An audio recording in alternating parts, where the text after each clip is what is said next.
Morning, all. All right, so July 7th, game 5 tonight. Yes, there will be a game 5 tonight. There was some concern that a hurricane was coming in and that Hurricane Elsa could cause this game to be delayed.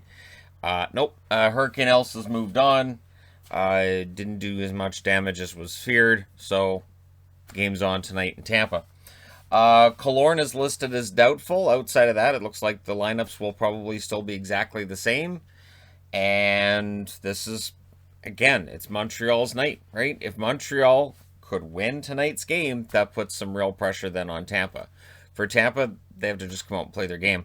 I agree with Coach Cooper. They really couldn't have played a much better game than they did in game 4. Both teams, I thought, played very well. And it ended up being a game that Montreal desperately needed and wanted and got. So we'll see whether or not Montreal's able to do that again tonight. Either way, the sweep was avoided. Now we'll see whether or not they can get past game 5. Today, or tomorrow, I guess it is, Thursday, Owen Power will be meeting with the Buffalo Sabres. This is normal. This is standard before the draft, so don't read too much into this. Top draft picks will always meet with the top teams that could be drafting them. And sometimes those meetings go well, and sometimes they make Brian Burke want to punch the guy. So, Owen Power meeting with Buffalo today. Or tomorrow, sorry. Tomorrow they'll meet with each other, and I don't expect a whole lot to come out of that. And the big question for Power would be, so if we draft you, would you play this year, or are you going back to Michigan and coming in next year? He's leaning towards going back to Michigan. It doesn't hurt. He's a defenseman. Another year of development in the U.S. college system. I just don't see how that can hurt him. So, yeah, it looks like he'll be uh, uh, probably drafted by the Sabres. I would think, and again, there are a couple others who could end up being drafted first overall. There's actually 3 others I could see being drafted first overall. But in the end, usually a lot of that speculation ends up just being nothing. We always have that speculation, but could they actually go first? Or, hey, this guy could go first, and then the draft ends up being kind of predictable, usually. This year could be different. But anyways, there you go. Wolanin has signed a 1-year, 2-way deal with the LA Kings. $725,000 for Wolanin. And that's at the NHL level. He'll make less than that at the AHL level. So here's to fingers crossed that Wolanin reaches his potential with the LA Kings more than he did with the Ottawa Senators, right? And yesterday as well, the Winnipeg Jets signed Tony Nato to a 2-year deal, which is also a 2-way deal, and $750,000 at the NHL level. When he's playing for the Moose, it would be less than that. But I like Tony Nato. I do. He didn't have a great year this past season. I liked him in previous years. Maybe he can get back to that. We'll see. And maybe Winnipeg ends up needing him on the 4th line. Who knows? But either way, it's a 2-way deal. And in a day that saw 2-way deals being the way that you do business, Scott Wedgwood has also signed a 1-year, 2-way deal with the New Jersey Devils in and around the $700,000 range too, for when he's at the NHL level. I thought Wedgwood played okay. I do think that for the Devils, they'll be looking to upgrade the battery mate for Blackwood, but I thought Wedgwood played all right. And so it's nice to see that he's being rewarded with an extension. So, yeah, and again, remember, we've got expansion coming up, so some of these guys are going to meet those expansion requirements that we talk about. I also wanted to throw in here, too, this is that time of year, and I mentioned this yesterday, I'll throw this in here, too. There's a lot of clickbaity stuff that's getting sent to me right now, like, oh, did you see this? Anytime I see this player wants out, and I haven't heard it through like the regular media, like TSN, Sportsnet. If it's something local, if I haven't heard it through the province, I don't put much stock into it. If it's so and so was offered to this team in a trade, so if it's specifics about what somebody's offering in a trade, or latest offer rejected by the Buffalo Sabres for Eichel, and it's some crazy ridiculous. I don't pay any attention to it. Oh, and I say that because I know there's a lot of different sites and accounts that do this. Because again, when I'm watching, when I'm watching sports, and I follow as many of the reporters for the actual teams as possible, and I don't see any of them reporting it.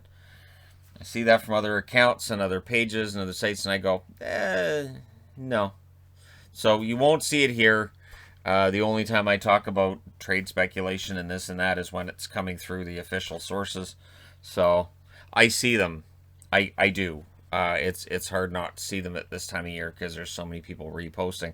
And this is when you get your clicks. And this is where, and you can get into this discussion, that what's hurt media more than anything else over the last 15, 20 years is that with the internet, it's become more about how many clicks you get and less about the news and less about being accurate. And it's more about, okay, so, do you get said clicks for this? I've talked about that before, that if I really truly wanted this channel just get as many clicks as possible, I'd be doing a lot of speculation videos. I'd be doing all kinds of list videos all the time, like a Watch Mojo kind of channel. I wouldn't be reporting on two-way deals signed yesterday. Pretty sexy stuff, right?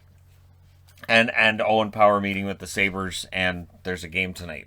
So, it's just, it's one of those things that early on I said, no, I've got this vision. This is what I'm going to do. I'm going to talk about every team in the league, and I'm going to stay out of the whole speculative side of things. Even though, it does drive traffic, and that is more important now than being accurate. The traffic is more important than accuracy, which is an issue. That's definitely become an issue. But again, let me know your thoughts in the comment section below as always. And remember that over the next week or so, we won't have to worry about rumors as much when actual trades start taking place. And if that is the end of it tonight, if Tampa Bay wins the Cup, starting tomorrow, we'll start to see trades going down. I would think there's very likely trades that have already been agreed upon that will be announced once the Stanley Cup is finished, and once Seattle's made their picks and the expansion draft is no longer looming over every team. So, because that's the first question that I ask. I see these crazy rumors and I think, well, that would totally screw up their protected list for next week. There's no way they'd do that. And there's no way that's a non-starter. My favorite, of course, is when I see a trade. This trade could happen, and I go, that is so bloody lopsided. Oh my, that is so lopsided. Are you a fan of the team that's winning that trade by a lot? And usually, yes, that's what that is. Kind of the Louis Eriksson contract. They're going to trade it for Jack Eichel because Buffalo likes that the Eriksson contract ends next year, so it's a win-win. Yeah, that works. So, that kind of thing, right? So anyways, all right, there you go. Thank you guys so much for all your support. Don't forget to hit like and subscribe if you're browsing your way through. You just happened upon this video, and I'll stick with the history videos, which while they may not get as many hits, and they don't, it's accurate. Although the videos from the future, maybe some accuracy issues with that. My Stanley Cup predictions for the next 20 years already dead. So I'll have to do another prediction for the next 20 years. Maybe I'll make it like 80 years. So anyways, there you go. All right. Thanks for all your support. It's going to be a relatively cool, nice day here. Hopefully it's a nice, cool day there. For eagle-eyed viewers, I have now got a thermometer up here. I ordered one, and I had no idea it had a magnet, because I thought it's kind of hot in this room, so I'm like, well, I don't really have a thermometer in here. So I ordered it. I had no idea it was a magnet. Got it. I'm like, oh, that'll go right on the board. Perfect. So right now, 21.5 degrees Celsius, 61% humidity. Humidity's high. So, all right. Yeah, there you go. I'll talk to you guys again soon.